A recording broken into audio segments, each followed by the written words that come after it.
Di film ini terlihat seorang perempuan yang sedang dicopet. Suaminya membantunya tetapi uangnya diambil oleh suaminya untuk bermain judi.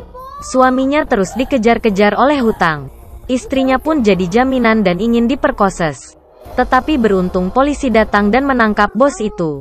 Bang Juki suaminya ditagih hutang tetapi tak mau bayar dan kabur, dia pun tertabrak mobil dan meninggal. Istrinya senang suaminya meninggal karena penderitaannya akan berakhir. Anaknya menangis. 2 orang, satu laki-laki dan perempuan datang menjenguk mereka, dan membawa pulang mereka ke rumah mereka, dan memberi tempat tinggal sementara di rumah mereka. Fatma, wanita yang ditolong, terlihat ada niat tidak baik. Anaknya terlihat senang berada di rumah orang kaya. Fatma mulai ada niat jahat kepada Rati, sang pemilik rumah mewah itu. Fatma mulai terpengaruh dengan bisikin jahat setan, dan mulai menyalahkan Allah. Terlihat suami Mbak Rati sedang bekerja. Fatma memulai aksinya untuk memikat suami Rati. Tetapi Bang Faisal terlihat tidak terpengaruh dan marah. Keesokan harinya Mbak Rati memberitahu jika suaminya sudah mencari rumah kepada Fatma. Tetapi Fatma terlihat tidak senang.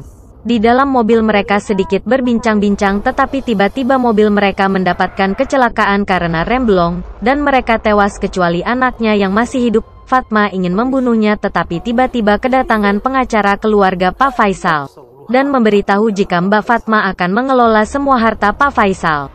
Dia berpura-pura sedih dan baik kepada anak itu, tetapi itu hanya kepalsuan Mbak Fatma. Mereka terlihat di rumah Mbak Fatma mulai memperlakukan anak Pak Faisal seperti pembantu. Sampai kamu berani ngebantah Jude. Sedangkan dia senang-senang dengan harta orang lain. Menyuruh membersihkan rumah, memasak, mencuci piring. Anak itu semakin menderita dibuat oleh Mbak Fatma. Raisa masuk ke kamarnya sendiri tetapi sudah direbut oleh anak Fatma. Raisa dibawa masuk ke kamar pembantu. Sampai dia dewasa masih saja dibuat seperti pembantu. Sedangkan anak Fatma terlihat menikmati harta mereka dan sangat sombong dan manja. Raisa sibuk di rumah seperti pembantu. Anak Mbak Ratih malah marah-marah kepada Raisa, menyuruh memakai sepatunya dan mencari kesalahan Raisa. Mbak Ratih mencacinya dan Raisa terlihat sedih dan teringat kepada almarhum orang tuanya. Mbak Ratih tidak hanya puas dengan yang dia dapatkan, dia juga mencoba menjodohkan anaknya dengan pengusaha muda yang sukses dan kaya raya. Mereka pergi ke dokter kecantikan dan anak Mbak Ratih tidak sengaja bertemu dengan pemuda tampan. Mbak. Iya, nggak apa-apa kok. Harus jadinya ketabrak. Oh iya. Dompet pemuda itu jatuh. Tisa mengembalikan dompet pemuda bernama Randy. Tisa merasa senang. Tetapi ibunya ketakutan akan kedatangan pengacara keluarga Raisa, tetapi Tisa memberitahu ibunya dia bertemu pemuda kaya raya itu. Mereka terlihat senang dan gembira. Dan bergegas pulang. Dan bertemu dengan pengacara keluarga mereka. Dia bertanya kenapa dia terlihat pucat. Buk Fatma terus mencari akal untuk membohongi pengacara keluarga Raisa. Pengacara itu memberi dia uang untuk sekolah di Amerika. Tetapi Mbak Fatma mengambilnya. Raisa pun dihukum dan dikurung dalam gudang. Raisa menangis ketakutan dan kedinginan dan pingsan. Arwah orang tuanya terlihat.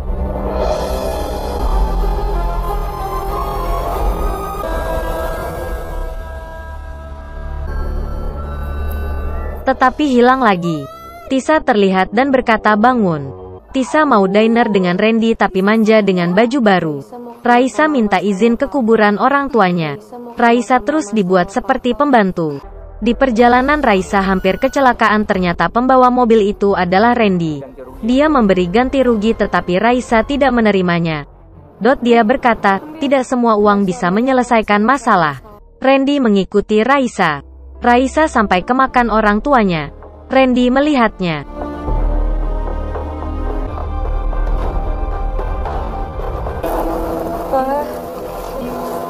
Pasti mama sama papa udah dapet tempat yang paling Raisa merasa pusing dan pingsan.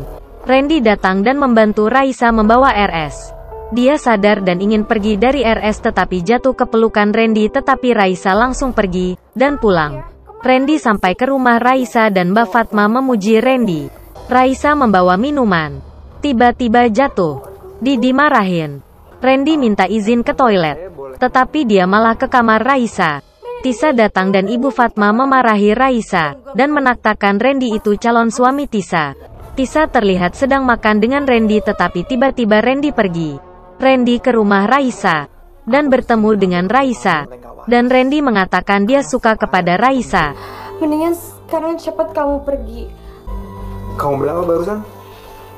Mohon, kamu pergi sekarang. Nggak pernah cerita sama aku. Ternyata tuh mereka tuh. Raisa terkejut dan menyuruh Randy pergi dari rumahnya. Randy terkejut karena dia tahu bahwa Mbak Fatma tak ternya Raisa. Tiba-tiba Mbak Fatma teriak-teriak baik tidak Raisa dan dia pun dimarahi dan mau dipukul tetapi Randy datang. Tisa pulang dan melihat ada Randy. Dan Randy berkata tidak akan membiarkan siapapun yang akan menyakitinya. Tetapi Raisa menyuruhnya pergi. Tisa mengejarnya. Mbak Fatma membawa Raisa. Tisa mengatakan cinta kepada Randy. Tetapi Randy tidak cinta kepada Raisa. Fatma mencaci Raisa dan mengancam akan membuat dia lebih sedih. Tisa menangis karena cintanya ditolak. Harapan kita, dia sudah nolak aku mentah-mentah.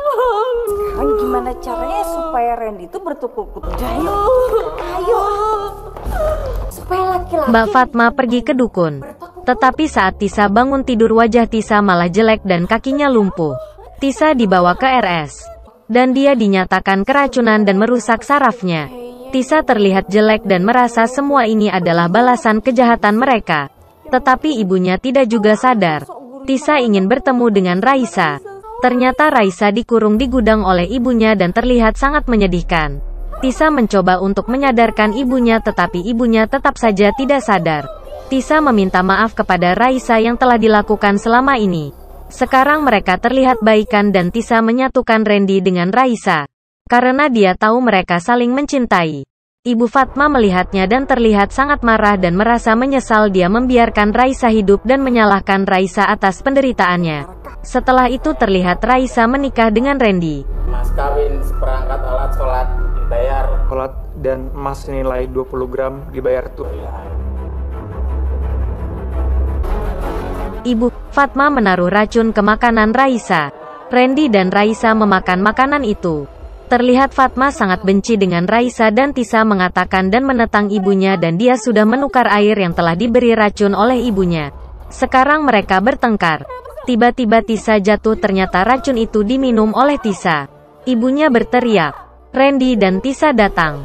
Tisa mengatakan akhiri semua kejahatan yang dilakukan ibunya. Tisa tewas dan ibunya masuk penjara.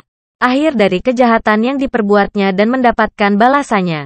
Jadi ingatlah kawan, jangan melakukan hal-hal yang melanggar dari ketentuan Allah jika kemurkaan tidak mau datang kepadamu.